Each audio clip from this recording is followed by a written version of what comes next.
En este mapa de la Gran Grecia o la Magna Grecia, es decir, que muestra la mayor parte de lo que era la civilización griega, aunque sabemos que no era un reino ni un imperio, sino que eran distintas ciudades-estado, polis, cada una con su rey independiente, vemos aquí con cuadrados verdes las principales polis griegas. Vemos que algunas están en la península balcánica, sea en el Peloponeso, donde vemos a Esparta y a Corinto, como en el Ática y en la península continental, en donde vemos a Atenas, donde vemos a Tebas, donde vemos a Argos, y otras estaban en Asia Menor también, como Éfeso, Mileto, y por aquí estaba también Troya. Y otras estaban en islas, como en Rodas, o en la isla de Creta, que estaban Gnosos. Y a su vez vemos con círculos centros religiosos y sedes de Juegos Olímpicos, porque los Juegos Olímpicos nacieron como juegos en honor a los dioses. Aquí podemos ver las colonias que habían fundado los griegos, en donde siendo grandes navegantes habían fundado colonias en distintos lugares, como vemos al sur de Europa, al norte de África, en la costa europea y en la costa de Asia Menor también. Ahora, las polis más importantes eran dos, Esparta y Atenas, que competían por el poder. Y eran muy diferentes Esparta y Atenas. Esparta era una diócesis que era mediterránea, que estaba en el centro del territorio, en el centro del Peloponeso. Descendía de un pueblo llamado los Dorios, y era una polis fuertemente militarizada, en donde el ejército espartano, que tenía la letra griega lambda en sus escudos, provocaba terror a los adversarios. ¿Por qué? Porque Esparta había logrado someter, había logrado subyugar a otros pueblos y los había esclavizado a los habitantes de esos pueblos que trabajaban para Esparta. Y llegaron a tener 10 veces más esclavos que ciudadanos espartanos. Entonces era, lógicamente, muy difícil de controlar, porque si se le rebelaban los esclavos, eran 10 veces más que los espartanos. Entonces, para evitar que se rebelen y tenerlos controlados, establecieron un muy fuerte servicio militar obligatorio. Desde los 18 años hasta los 30 años, todos los varones espartanos tenían que cumplir el servicio militar obligatorio.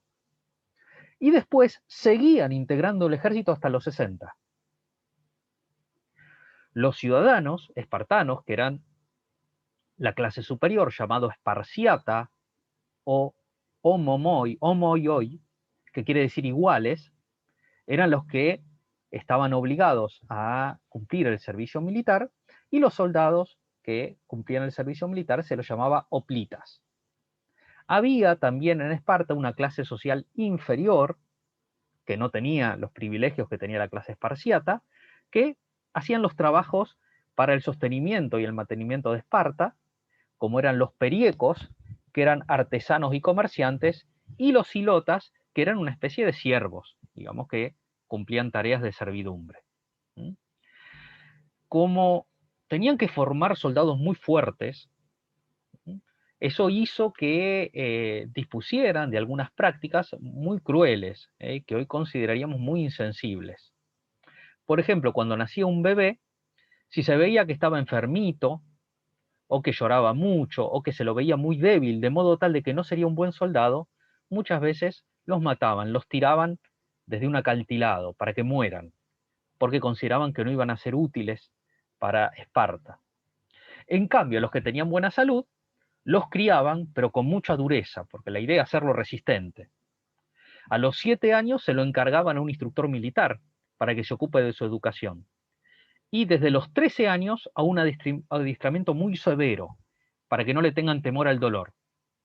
Por ejemplo, si un chico se le quejaba al padre de que otro le había pegado, el padre le daba una paliza a este chico por no haberse sabido defender. En el invierno, por ejemplo, se enviaba a los niños a bañarse a un río, que estaba helado, muy frío. Y además no se les permitía que usen ropa más abrigada en invierno, tenían que vestir lo mismo en invierno que en verano, para hacerse resistente al frío y a las bajas temperaturas.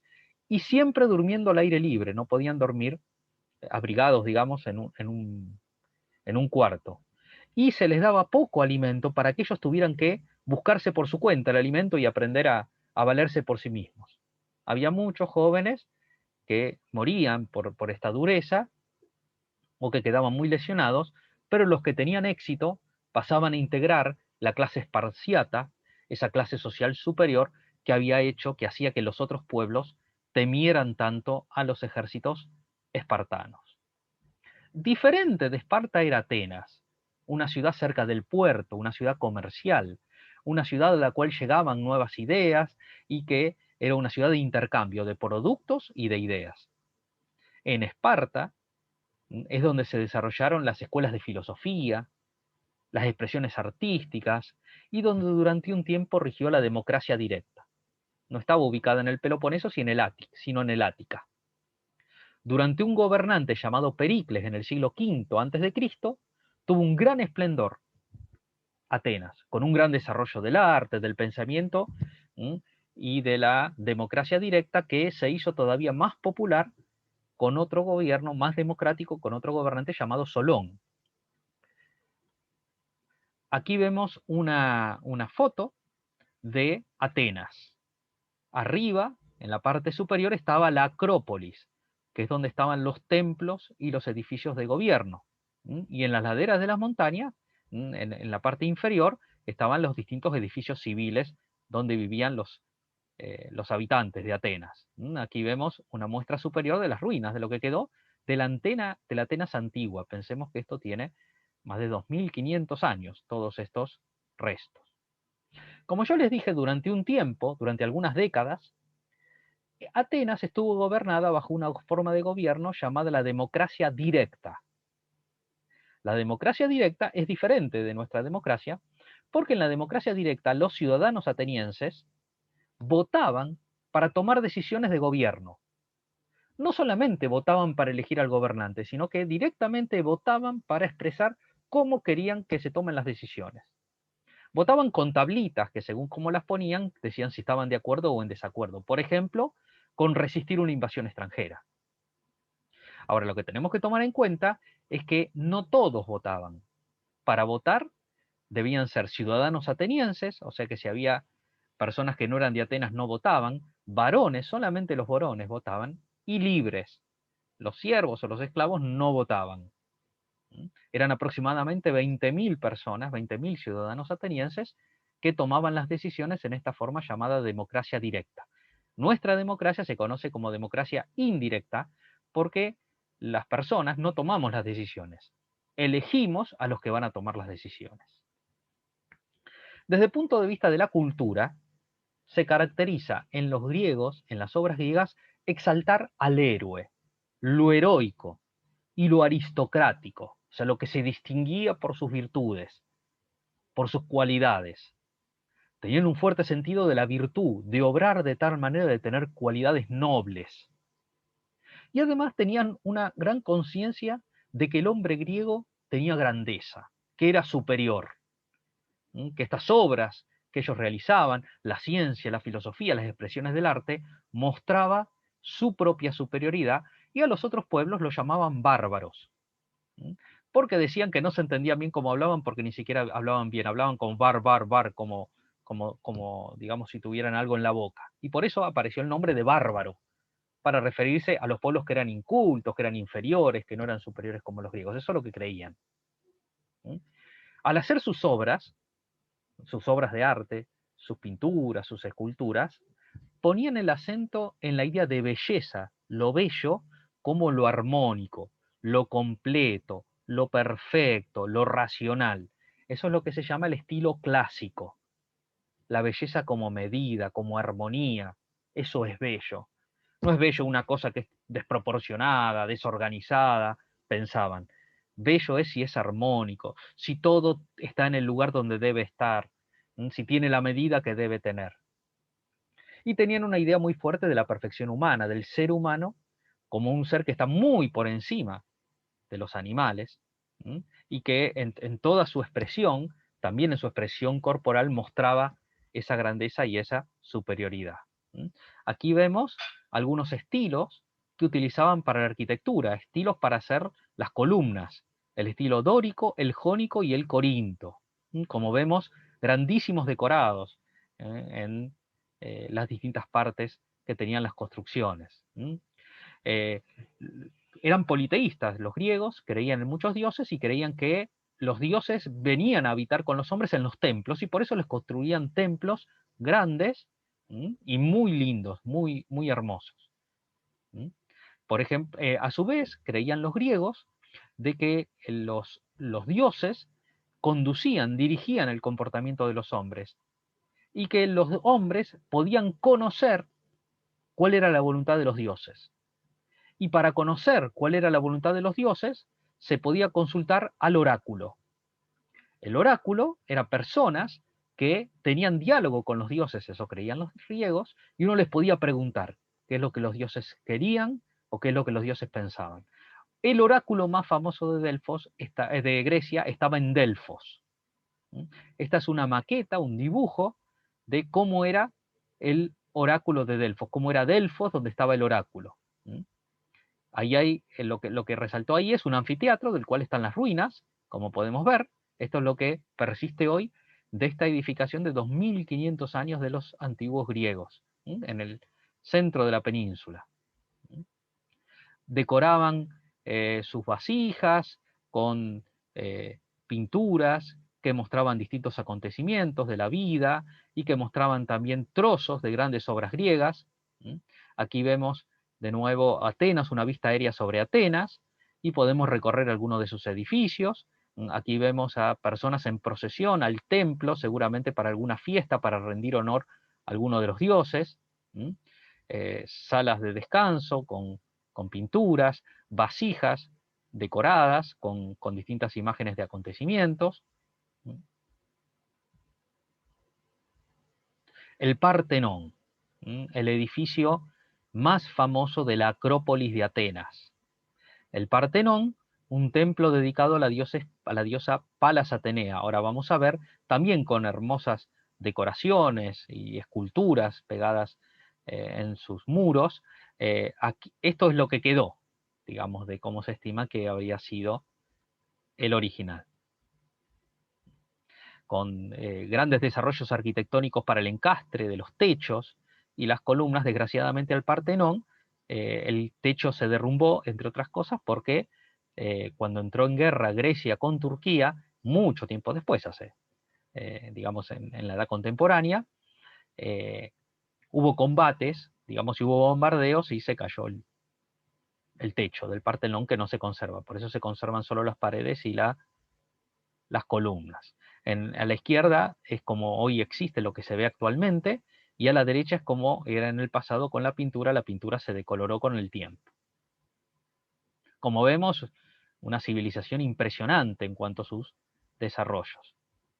En el interior del Partenón se cree que había una estatua gigante, se sabe que había una estatua gigante de la diosa Palas Atenea, la protectora de Atenas, estatua que no se conservó, que está perdida. ¿Qué pensaban de la religión? Como yo les mencioné, los griegos eran politeístas, es decir, aceptaban muchos dioses. ¿Y qué características tenían esos dioses? Eran antropomórficos. Antropomórficos. ¿Qué quiere decir esto? Quiere decir que los griegos les asignaban a los dioses forma humana, exterior e interior. Exterior quiere decir que se veían como seres humanos, se le podían aparecer a los hombres y se veían como seres humanos.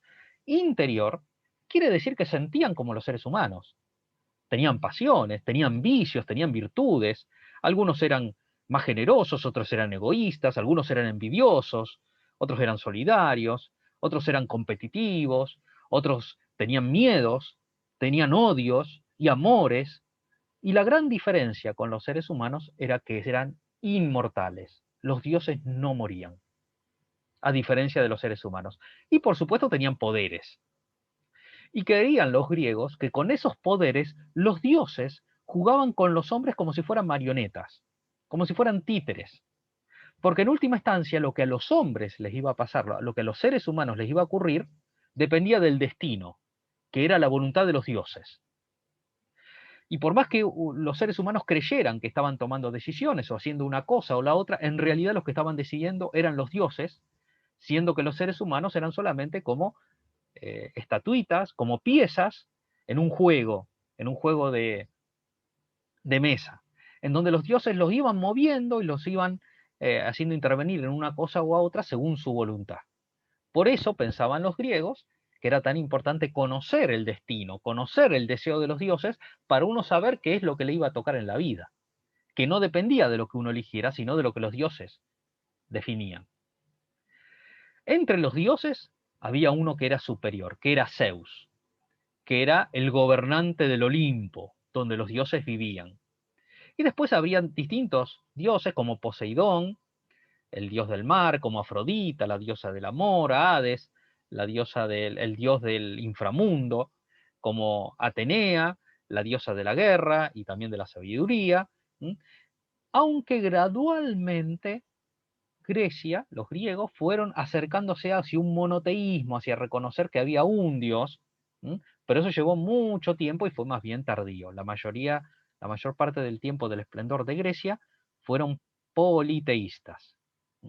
Los dioses más importantes se llamaban dioses olímpicos, porque vivían en el monte Olimpo, y los griegos organizaban juegos en honor de los dioses olímpicos, y lo hacían en la ciudad de Olimpia, y le llamaron Olimpíadas. Y así nacen los Juegos Olímpicos o las Olimpiadas en la antigua Grecia, Juegos Olímpicos que existen hasta hoy. Así es como imaginaban los griegos que vivían los dioses en el monte Olimpo presididos por Zeus. Aquí vemos algunas imágenes de algunos de los dioses griegos, que a veces eran más, es decir, había dioses más comunes, más importantes y otros menos, pero tenían muchos. Poseidón controlaba los océanos, y junto con Hades le seguían a Zeus, que era el más poderoso.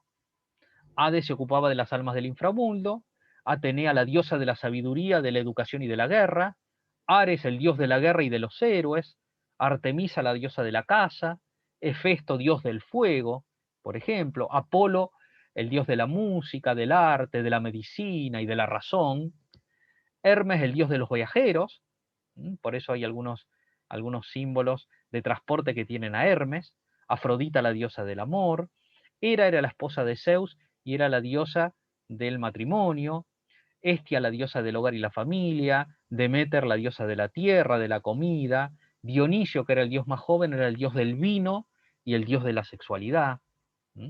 Y así fue como en el diálogo con los dioses, tratando de no ofender a los dioses, para que los dioses sean favorables a los seres humanos y no les prevean para ellos un mal destino, es que transcurría la vida de los griegos. Pero los griegos, además de tener creencias religiosas imaginarias, como vemos, con mucha imaginación, fueron grandes científicos, también aplicaron la razón. Y en ese aplicar de la razón desarrollaron las bases de ciencias muy importantes. Hipócrates, por ejemplo, fue un griego padre de la medicina, que dejó textos escritos sobre cómo tratar distintos tipos de enfermedades, como utilizar el descanso o determinados ungüentos o determinadas comidas o determinadas bebidas para contribuir a la curación. Tucídides y Heródoto, los padres de la historia, los que desarrollaron las bases de lo que va a ser recoger, reconstruir lo que ha ocurrido en el pasado para entenderlo mejor y comprender lo que le pasa a los seres humanos. Arquímedes, el padre de la química. Arquímedes desarrolló un principio por el cual se explica por qué flotan algunos cuerpos y otros se hunden, según el volumen, según el tamaño del objeto cuando se sumerge en un líquido. Tales, el padre de la geometría, que desarrolló interesantes teoremas para poder hacer cálculos geométricos. Pitágoras, el padre de la matemática, entre cuyos estudios se destacan el desarrollo de la geometría, de la matemática vinculada con el triángulo. Pero además de ciencia, además de tratar de explicar cómo ocurren las cosas, se destacó también Grecia por el arte, por la búsqueda de la belleza. En la escultura, en donde sobre todo representaban a varones, con el cuerpo perfecto, digamos, completo, musculosos, con muy poca ropa para mostrar la belleza de sus músculos. Se destacaron también por la arquitectura y por la literatura, por lo que escribían, por el arte escrito. Y principalmente tres géneros literarios. La poesía épica. Épica quiere decir que tiene que ver con lo heroico, con algo que genera admiración. En la poesía épica se cantaba, se narraba, se explicaba las hazañas de los héroes griegos, como la Ilíada y la Odisea de Homero. Pero además desarrollaron el teatro, construyeron grandes anfiteatros para que la gente pueda ver obras de teatro. Y en las obras de teatro se destacaban dos grandes géneros, la tragedia y la comedia. ¿Qué es lo que se representaba en una tragedia? El drama del ser humano que no se puede escapar del destino. Que por más que quiere el ser humano, sin embargo hay un destino que fijaron los dioses y el hombre no se puede escapar, y eso es trágico, eso genera drama, eso genera angustia, y eso lo mostraban en la tragedia. Un gran escritor de tragedias fue Sófocles, que escribió una tragedia muy famosa, que es la tragedia de Edipo Rey, además de otra llamada Antígona. ¿Qué es lo que cuenta en la tragedia de Edipo Rey Sófocles? Bueno, en la tragedia de Edipo Rey, Sófocles habla de un rey que le había nacido un hijo y estaba muy contento que le había seguido un hijo, hasta que aparece un sacerdote y le dice que consultó a los dioses y el destino es terrible, porque ese hijo que había tenido el rey, le dijo el sacerdote, lo iba a matar a su padre, o sea, al rey, y se iba a casar con la madre, o sea, con la esposa del rey actual. Y entonces el rey digamos, se molestó muchísimo, entró en una angustia muy grande, y entonces le ordenó a uno de los soldados que lo lleve al bebé al desierto y lo mate. Así se podía escapar de esa profecía, de ese destino que los dioses habían adelantado que iba a ocurrir. Y cuentan que a ese niño, cuando el soldado lo llevó al desierto, no se animó a matarlo, le dio pena y entonces lo dejó abandonado diciendo, bueno, se va a morir solo aquí. Pero justo pasó una comitiva de otro reino y la princesa lo vio el bebé, se enterneció y lo adoptó y se lo llevó al otro reino. Y allí creció. Este niño se hizo joven, creció en la corte del rey, pero nunca le dijeron que no eran sus verdaderos padres los reyes de este otro reino. Nunca le dijeron que lo habían encontrado en el desierto. Y sí, los sacerdotes, cuando él le había pedido y había preguntado cuál era su destino, le decían, los dioses dicen que tú matarás a tu padre y te casarás con tu madre. Pero él no creía, él se burlaba, él decía, no, los dioses no saben nada, que yo no voy a matar a mi padre ni me voy a casar con mi madre. Y en una oportunidad murió su padre, murió de una enfermedad, y entonces este joven dijo, vieron, los dioses no saben nada, no saben lo que hacen, esto que me dicen es todo mentira, yo no lo maté a mi padre se murió, y listo. Y en una oportunidad entraron en guerra los dos reinos, el reino de su verdadero padre y el reino de su padre adoptivo que él creía que era su verdadero padre. Y en batalla, él lo mata a su verdadero padre, sin saber que era su verdadero padre. Entonces, eh, para tratar de calmar el reino, para unirlos a los dos reinos, lo que decide hacer este joven, Edipo, que era rey de su reino, es casarse con la reina del reino que habían derrotado, que era su madre, y él no sabía. Y entonces se terminó matando a su padre y casándose con su madre. Y cuando estaba en el trono, hubo una época en que había muchas malas cosechas y había muerte de animales, y entonces los sacerdotes le dijeron, esto es porque se ha cumplido la profecía. Y él dijo, ¿cómo? ¿Qué profecía? No se ha cumplido ninguna profecía. Yo no maté a mi padre murió de anciano y no me casé con mi madre, me casé con la reina de aquí.